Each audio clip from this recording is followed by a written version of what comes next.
Assalamualaikum warahmatullahi wabarakatuh. Madayaw mayong adlaw kaninyong tanan. Magandang araw sa inyo lahat. My warmest greetings as we celebrate International Women's Day and National Women's Month 2025. Across all sectors, Filipino women are at the forefront of change, leading in governance, driving innovation, and strengthening communities. Our resilience and contributions shape a more inclusive and progressive society.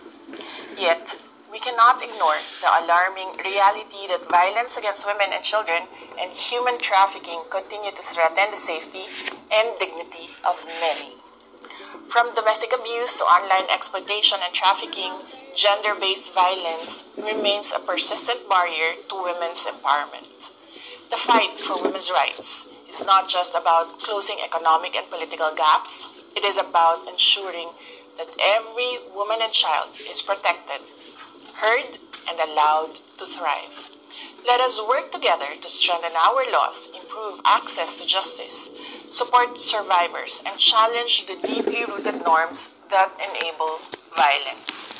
Every sector of society, government, private institutions, civil society, and individuals must work together to break the cycle of abuse and exploitation. Together, let us build a future where no woman fears for her safety, where every girl can pursue her dreams without fear of violence, and where equality is not just a goal, but a lived reality.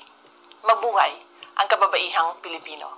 Ang lahat ng ginagawa natin ay para sa Diyos, sa bayan, at sa bawat pamilyang Pilipino. Syukran. Samantala ang presidente ng Pilipinas, wala man lang ka-effort dinaan sa sulat.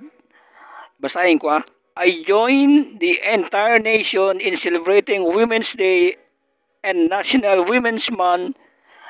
Isang pandang baba na, mabuhay ang mga kababaihan ng ating bayani.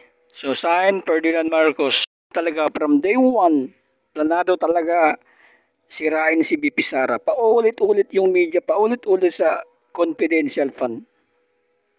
Samantala, ang confidential fund ng presidente, 15 billion, wala man lang pinag-usapan.